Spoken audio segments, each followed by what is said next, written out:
আসসালামু আলাইকুম রহমতুল্লাহ। আমি আজ আলোচনা করব শয়তানের কাজগুলোর মধ্যে প্রথম ও প্রধান কাজ কি। তো আসুন আমরা জেনে নেই হাদিস ও কোরআনের আলোকে। মানুষের উপরে শয়তানের প্রথম হামলা ছিল তার দেহ থেকে কাপড় খসিয়ে তাকে উলঙ্গ করে দেওয়া।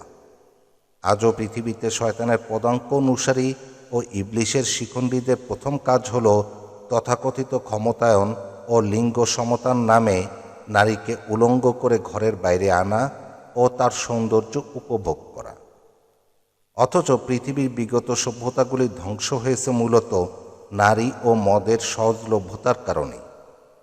অতএব সভ্য, ভদ্র ও আল্লাভীরু বান্দাদের নিকটে ঈমানের পর সর্বপ্রথম ফরজ হল শশা লজ্জাস্থান আবৃত রাখা ও ইজ্জত আবরুর হেফাজত করা।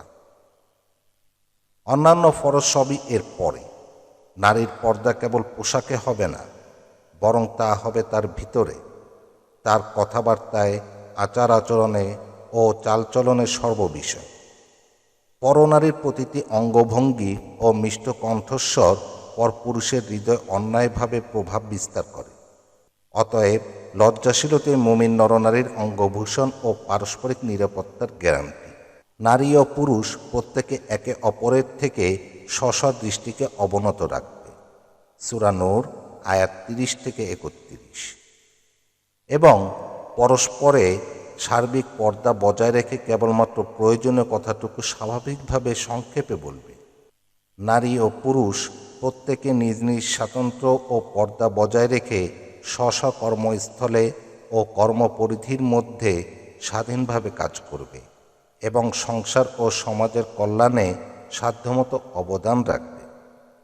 নেগেটিভ ও পজিটিভ পাশাপাশি বিদ্যুৎবাহী দুটি কেবলের মাঝে প্লাস্টিকের আবরণ যেমন পর্দার কাজ করে এবং অপরিহার্য অ্যাক্সিডেন্ট ও অগ্নিকাণ্ড থেকে রক্ষা করে, অনুরূপভাবে পরনারী ও পরপুরুষের মধ্যকার পর্দা উভয়ের মাঝে ঘটিতব্য যে কোনো অনাকাঙ্ক্ষিত বিষয় থেকে পরস্পরকে হেফাজত করে।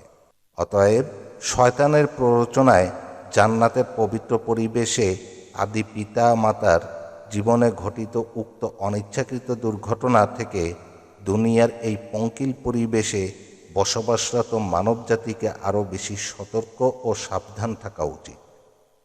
কোরআন ও হাদিস আমাদেরকে সেই দিকেই হুঁশিয়ার করছে।